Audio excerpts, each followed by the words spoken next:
Europe could be on the brink of war within just 5 years. And that's not fear-mongering. It's the stark warning issued by Danish intelligence in early February, echoing similar alarming statements from multiple agencies in recent months. When intelligence communities across Europe are sounding the same alarm, it's time we all start listening. Russian tanks rolling across Ukraine's border 3 years ago completely changed how European societies think about geopolitics. Something that seemed absurd, a full-scale war in Europe, became all too real. Predictions that after Ukraine will come the Baltic states or Poland, and in further perspective the whole of Europe, have regularly appeared in the statements of experts, journalists and politicians since then.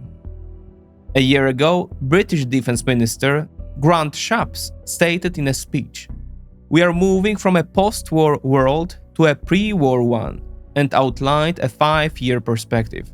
Several months later, German military officer Michael Gies said in an interview that Germany must be ready for a full-scale war in Europe within 5 years.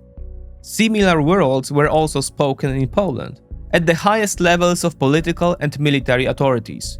In April 2024, Prime Minister Tusk talked about living in pre-war times, and in October of the same year, the Chief of the General Staff, General Wiesław Kukuła, at the inauguration of the academic year of the Land Forces Academy, stated that, quote, "We are the generation that will stand with arms in hand to defend our state."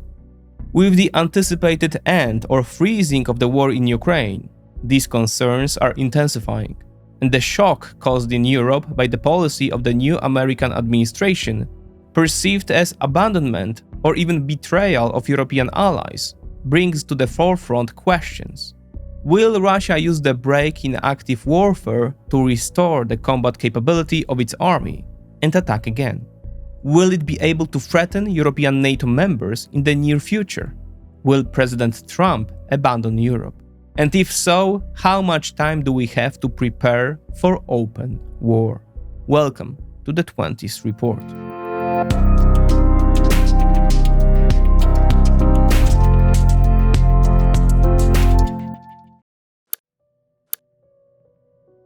At the beginning of February 2025, Danish intelligence published a report stating that the end or freezing of the war in Ukraine will mean that Russia will be able to free up a significant part of its military resources and thus increase its ability to pose a direct threat to NATO.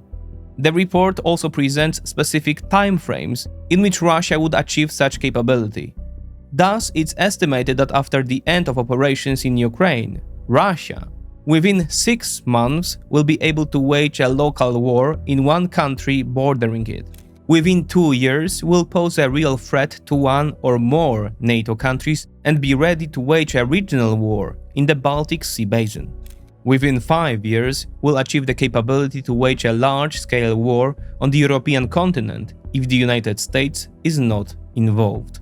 Does Russia really have both the political will and sufficient forces to threaten Europe in the coming years? In other words, are we facing war? Let's start with a caveat. Predicting future events is not an easy task, and accurate prediction is almost impossible. Geopolitics is not a chess game with a huge but finite number of moves. It is the result of many different aspirations of various actors, in which too much is a matter of chance. To realize how much can change in the world within 5 years, let's look half a decade into the past, to February 2020, when the whole world was anxiously watching the spread of a new, unknown virus. And in April 2020, Russian military convoys were traversing Italy to bring humanitarian aid to Lombardy, which was engulfed by the coronavirus epidemic. We cannot point to a scenario that will definitely take place, so we can only operate on a spectrum of possible events. The further into the future, the wider this spectrum will be, and the greater the uncertainty. First of all, the war in Ukraine has not ended yet. Fighting continues on the front, and peace negotiations have only recently begun. Europe is imposing further sanctions on Russia and announcing additional support packages for Ukraine. It is not known when and under what conditions peace or a ceasefire will be established. Conflicting signals are coming from President Trump's administration. We don't know how China or individual European leaders will behave, whether sanctions will be maintained or lifted. Therefore, we will not try to predict what will happen and when, but we will focus on what we know or can assume with a high degree of probability. What are Russia's political goals? What is its military potential after 3 years of war? And what opponent it will have to face in a future war? Few quotes have been repeated as often as Karl von Clausewitz's famous assertion that war is merely a continuation of politics by other means. Yet, despite being so widely recognized that citing it verges on cliché, the profound meaning behind this statement is frequently overlooked or misunderstood. The current Russian authorities, no matter how bad an opinion we might have of them, do not wage war for its own sake. Military actions are meant to serve specific political goals. Let's try to look at the world from the Kremlin's perspective and consider what it aimed to achieve by starting the war in Ukraine and what political goals it might want to pursue in a future war. In his speech delivered on the day of the invasion of Ukraine, February 24, 2022, Vladimir Putin presented its declared goals. Among numerous slogans about the necessity of denazification and stopping the genocide that the Kiev regime allegedly was committing on the residents of Donbas, the Russian president devoted much attention to the threat that, according to him, the eastward expansion of the North Atlantic Alliance poses to Russia. Today, I again consider it necessary to return to the tragic events taking place in Donbas and to the key issue of ensuring Russia's security. I will start with that what causes us particular concern and fear, those fundamental threats to our country that are aggressively and unceremoniously created step by Western politicians. I'm referring to the eastward expansion of NATO, the movement of its military infrastructure closer to Russian borders. Despite all our protests and concerns, it continued steady expansion. The war machine is in motion and, I repeat, is approaching our borders. After the collapse of the Soviet Union and the dissolution of the Soviet bloc, Russia and its sphere of influence shrunk to the smallest size since the 18th century. During the Cold War, Moscow was 1,800 kilometers away from the potential front line, and St. Petersburg 1,500. Currently, both cities are about 600 and 130 kilometers from NATO borders, respectively. Russia perceives NATO and the entire Western model of social contract as an existential threat to its statehood. The fact that Ukrainians, until recently a quote, brotherly nation, are abandoning the Russian civilization in favor of the West is a powerful and perhaps ultimately fatal blow to the Kremlin regime. If, in the perspective of a decade or two, the poorer Ukraine will systematically fare better and society will become richer, it will be a clear signal to Russians that the fault lies in the system. Therefore, the political goal of the Kremlin is to push NATO and generally Western structures as far away from its borders as possible. The East European plain on which Belarus and Ukraine lie is a natural gateway leading deep into Russia. The minimum plan involves subjugating Belarus, which has already been accomplished, and Ukraine, if possible, including the Baltic states in its sphere of influence, and further, Central Europe, including Poland. This is what the ultimatum that Putin issued to NATO before the invasion of Ukraine in December 2021 was about. Guarantees of not expanding the alliance to post-Soviet states, including Ukraine, and not deploying the alliance's weapons and forces on the territory of states that joined it after May 1997, thus mainly those lying on Russia's western borders: Lithuania, Latvia, Estonia, Bulgaria, Romania, the Czech Republic, Slovakia, and Poland. The Kremlin's goals are thus in obvious contradiction with the interests of these very states. Being conventionally weaker than Russia, they seek to have the defensive alliance that NATO is to not only extend its umbrella over them, but also reach as far east as possible, pushing the Russian threat away from their borders. When political goals and aspirations are contradictory, war is one of the means of resolution.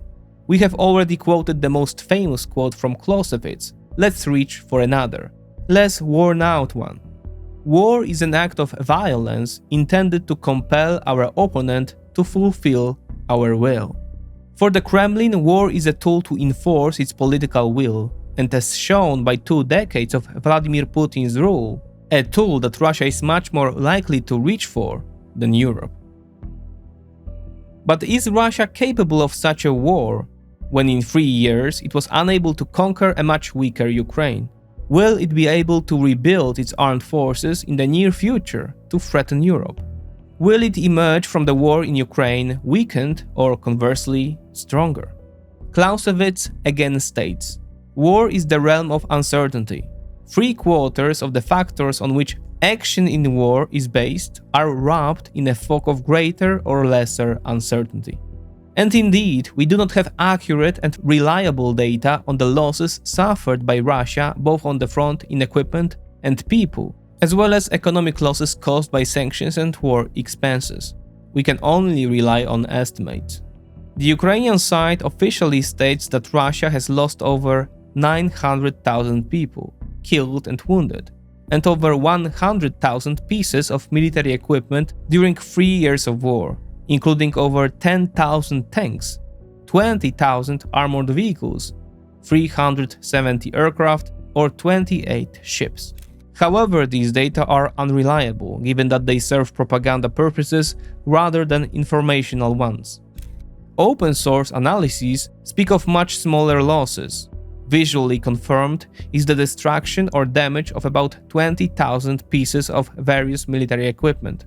Breaking down these data into individual types of weapons or military equipment, Russia has lost at least 3,800 tanks, 7,700 armored and infantry fighting vehicles, 1,800 pieces of artillery, 136 aircraft, 157 helicopters, and 28 ships. The Russian BBC division, in cooperation with other media, managed to establish the names of over 90,000 Russian soldiers who died in Ukraine, and additionally about 20,000 recruits from the Luhansk and Donetsk People's Republics. However, these data are certainly not complete. Not every destroyed tank was photographed. Not every obituary of a fallen soldier appeared on the internet. We must therefore assume that the true numbers lie somewhere between the visually confirmed and the official ones, which is a huge margin. The most precise, though outdated data probably come from declassified documents of American intelligence from December 2023, which speak of 315,000 killed and wounded, which constitutes 87% of all Russian forces that were involved in the invasion of Ukraine, and of 2,639 tanks lost, or over 10,000 infantry fighting vehicles and armored personnel carriers. Losses in 2024 and 2025, which these documents do not cover, were most likely higher due to the intensification of warfare. According to estimates, at the end of 2024, the Russians were losing about 1,200 people a day, reaching a peak in December, nearly 49,000 people killed and wounded during the month, which translates into 1,570 people per day. And so extrapolating the numbers from December 2023 to the next 15 months, we get nearly 600,000 killed and wounded, as well as almost 5,000 lost or damaged tanks, nearly 18,000 destroyed infantry fighting vehicles and armored personnel carriers.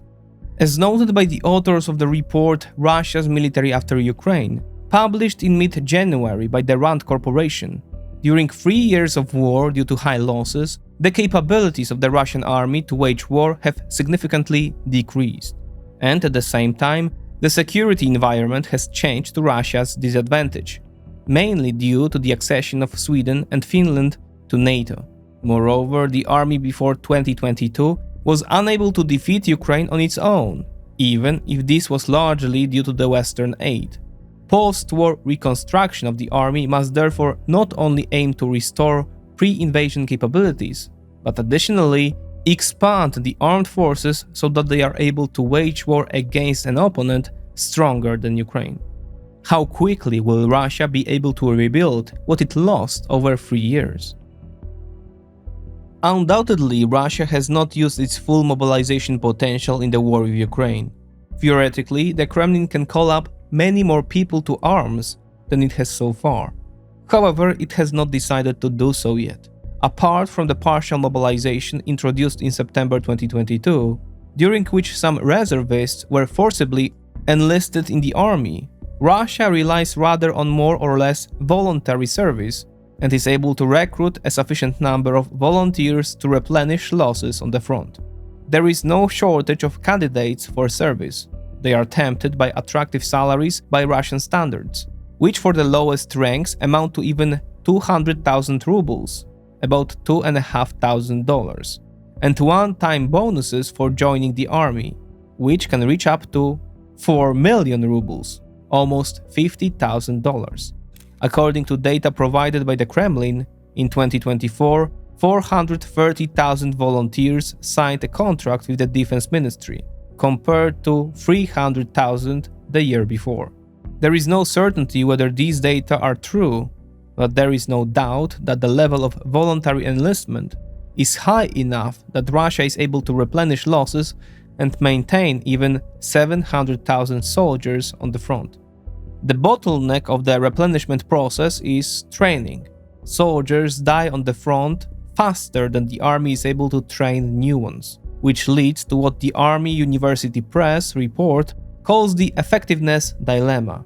Reinforcements are sent to the front without adequate preparation, which combined with the pressure for success that commanders at the tactical level are subjected to, causes high losses. This in turn translates into further shortening of the training process for subsequent volunteers to quickly replenish the personnel of units on the front line, which in turn causes further high losses. Voluntary recruitment may be sufficient to conduct a local or regional war. A full-scale war with NATO or even with Europe alone would however require calling up a much larger number of people. And this involves numerous problems. First, Russia is already experiencing a shortage of manpower caused by the army sucking hundreds of thousands of men from the market. Mobilization would further weaken the economy. Second, Russia is facing a problem that affects a large number of the world, a demographic crisis. The Soviet Union just before its collapse had 285 million inhabitants, and the fertility rate was 2.4 children per woman. Currently, Russia is inhabited by 140 million people, and this number will decrease. The total fertility rate stands at 1.4 children per woman, and the average age is over 40 years. Forecasts say that the country's population may decrease by a dozen million people over the next 20 years, or more. Military operations in Ukraine, during which thousands of people lost their lives, further deepen this problem. A large-scale war with Europe, which will cost Russian society many more casualties, may mean a demographic catastrophe. And the Kremlin understands this and is already trying to recruit foreigners, not only Koreans but also citizens of Nepal or African countries, or send to the front people less valuable from the authorities' point of view: prisoners, members of ethnic minorities, migrants, or citizens of Luhansk and Donetsk People's Republics. Third, the Kremlin has not avoided mass mobilization without reason. High support for war in Russian society stems from many factors, but one of them is the lack of universal mobilization and reliance on voluntary recruitment. It is not known how Russians will react when not volunteers but conscripts will start dying in the war en masse. Already the first partial mobilization from September 2022 which aimed to enlist about 300,000 people into the army, caused both social resistance in the form of increased emigration and economic problems related to the drafting of workers from many sectors of the economy. During 3 years of war, hundreds of thousands of Russians have passed through the special military operation. Despite all the imperfections of the Russian system of training and absorbing experiences, these people, to a lesser or greater extent, learned to wage war, became battle-hardened and accustomed to war life. Combat experience is something that eludes attempts to translate into numbers, and which Western armies, accustomed rather to operations against a much weaker opponent, do not have. The last time NATO countries waged a conventional war was more than 20 years ago, during the invasion of Iraq. However, these experiences do not necessarily translate into greater efficiency of the Russian army. As assessed by the British Ministry of Defense, the war has halted attempts to transform the Russian army into modern and efficient armed forces, and it now relies on quantity rather than quality of soldiers. The greatest losses in proportion to quantity were suffered by the corps of junior officers and experienced non-commissioned officers, thus exactly these people who directly command in battle. In a potential new war, they will be replaced by people without experience. 3 years of war also does not mean that every soldier has 3 years of combat experience. According to the previously cited American intelligence data, by the fall of 2023, the Russian army was supposed to have lost about 315,000 soldiers, which means that its pre-war armed forces largely ceased to exist.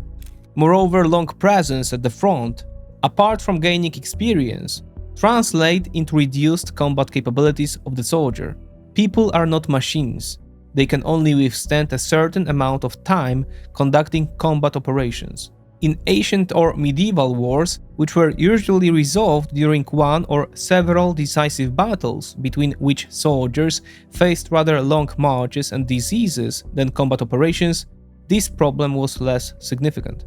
However, during World War I, the British, based on observations of the realities of trench warfare, during which people spent long weeks in a state of constant threat, inferred a theory that prolonged stay at the front causes the soldier to reach a breaking point, after which he is no longer fit for service. This observation was later confirmed by American studies conducted during World War II, according to which most soldiers reach the peak of their capabilities during the first 90 days of combat, after which their effectiveness steadily decreases until complete breakdown, which usually occurs after 140 to 180 days at the front. Few are able to continue serving after exceeding 200 days, and even if they do, their value to the unit is minimal. American studies do not necessarily translate into Russian realities. The Russian army has extensive experience in using people whom Americans would consider unfit for further combat. People with terminal illnesses, prisoners, or even the wounded moving on crutches were driven to assaults. However, their combat capability is minimal, and after 3 years of war, a certain part of Russian soldiers may not be suitable for further effective combat operations. Even according to the most conservative estimates, during 3 years of war, Russia lost more tanks than it had in active service before the invasion, nearly 5,000 compared to 1,800 at the beginning of 2022. We are talking about visually confirmed losses. In addition, tens of thousands of other equipment were destroyed or damaged, including more than 1/3 of the ships of the Black Sea Fleet. Russia's accelerated military industry is intensively producing new and repairing damaged equipment, but in insufficient quantities to replace what was lost. Hence the deeper reaching into post-Soviet warehouses or more frequent use of civilian vehicles. In 2024, Russia was able to send to the front 1,550 tanks, 5,700 armored vehicles, and 450 pieces of artillery.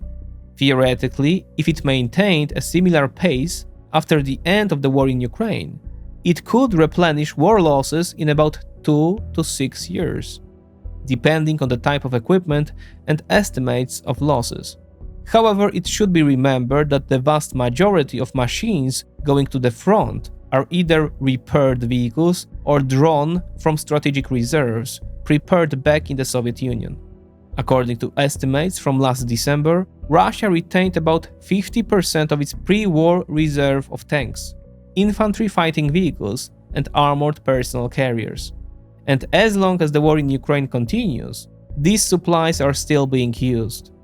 According to various assessments, these supplies may be sufficient for another year or 2 years of warfare. After their depletion, the real ability to rebuild equipment potential will drastically decrease. The situation is similar with ammunition. Russia currently produces 250,000 pieces of artillery shells per month and uses an average of 10,000 per day. To maintain the current intensity of warfare, Russia must then rely on allies, mainly North Korea, which provides up to 60% of all artillery shells used by the Russian army. Maintaining the current production rate after halting military operations, Russia would be capable of producing about 15 million pieces of artillery shells over 5 years, which would be sufficient for waging a war of similar intensity as in Ukraine for just over 4 years. But that's theory.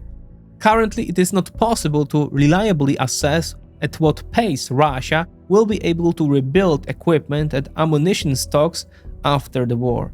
Much depends on the conditions under which a potential peace will be concluded, the maintenance or lifting of sanctions, and whether Russia's current military expenditures will be maintained at the same level after the war. Maintaining equipment production in war mode will allow Russia to arm itself faster, but on the other hand, it will burden the entire economy and pull more thousands of people from other industries. Moreover, maintaining a large army and intensive armament will cause a great concern in European countries and increase their defense spending.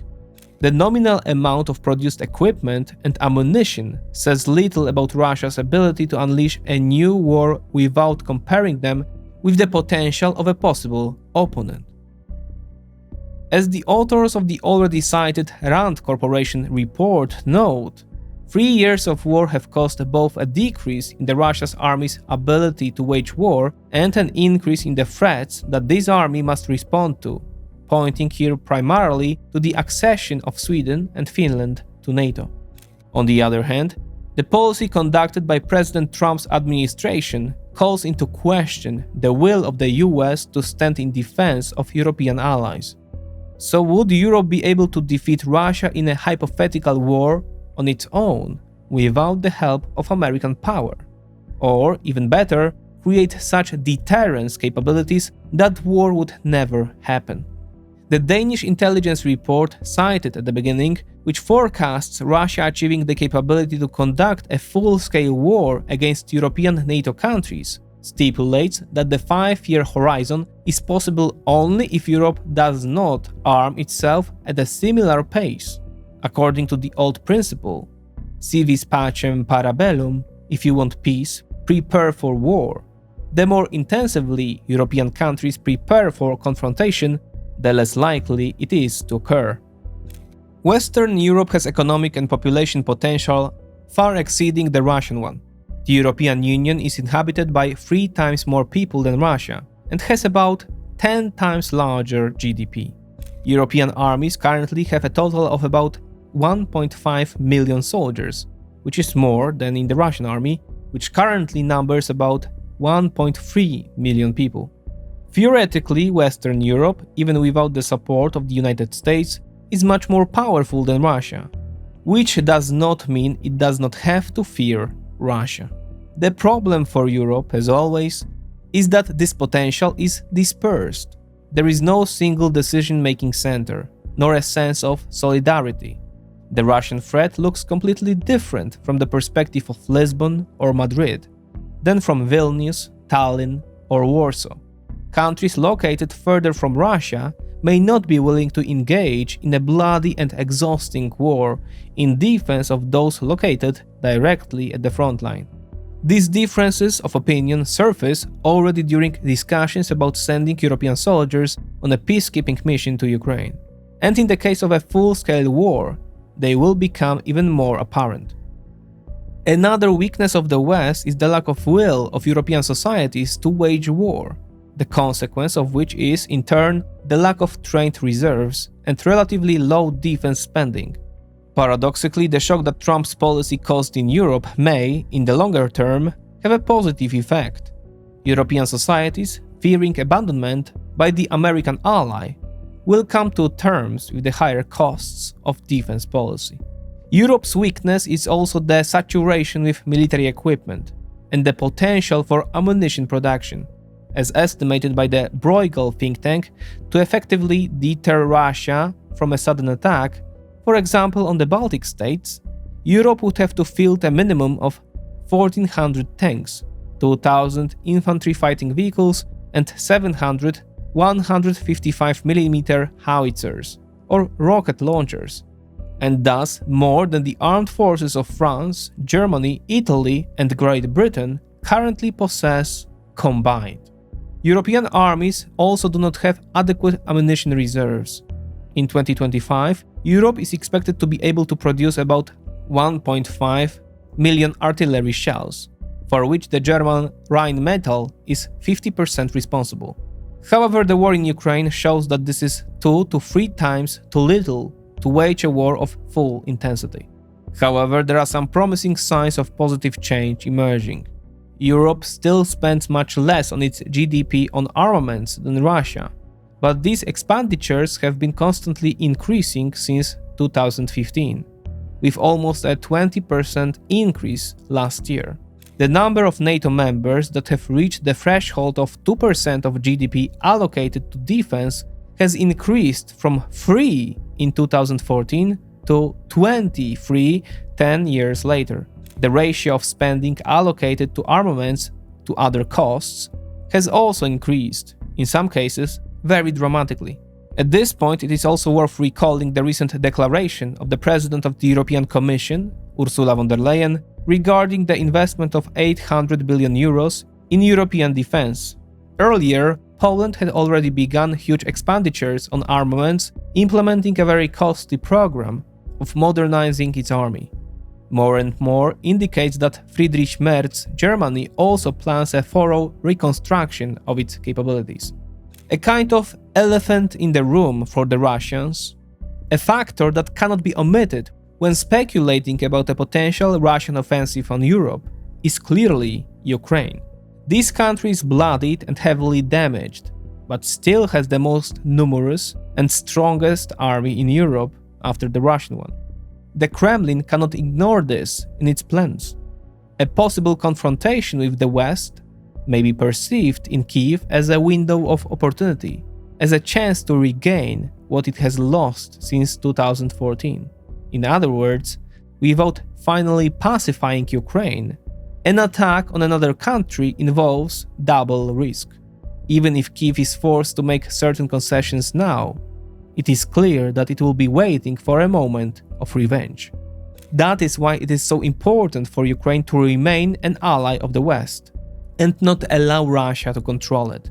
And if someone thinks that after what has happened over the last 3 years, Ukraine will never fall into Moscow's orbit, Chechnya serves as a kind of memento in this regard. The country fought 2 bloody wars for independence from Russia, and is currently one of the Kremlin's most faithful vassals. If the Kremlin manages to install a puppet government in Kyiv, without resistance from the US and Europe, then the biggest obstacle to a potential invasion of the West will be overcome. By default, this fact is definitely not in the interest of the Americans. However, no scenarios should be rejected, including the so-called reverse Nixon move. That is, reversing the Russian-Chinese alliance in such a way as to attract Moscow to itself and turn it against Beijing, similar to what happened with the Soviets and the Chinese in the 1970s. Perhaps Trump is ready to give Ukraine to Russia in exchange for the Kremlin's support or neutrality in the American-Chinese confrontation. But he would not necessarily want to create another power in the Eurasian region, which Russia would undoubtedly become after subjugating Western Europe. Assessing Russia's readiness for a new war is, as we can see, problematic. Too many variables must be taken into account to make exact diagnosis. However, there is no doubt that Russia is currently a state hostile to the West. Its political goals in many issues are in contradiction with the aspirations of European and NATO countries. And in the case of the so-called Eastern Flank countries, they even pose an existential threat. It is also widely acknowledged that Russia views warfare as simply another instrument in its international political toolkit. If the Kremlin calculates that military action offers a viable path to imposing its political agenda, it will not hesitate to deploy this option.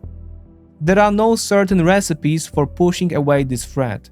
One can, however, prepare for it, reaching for Clausewitz for the last time.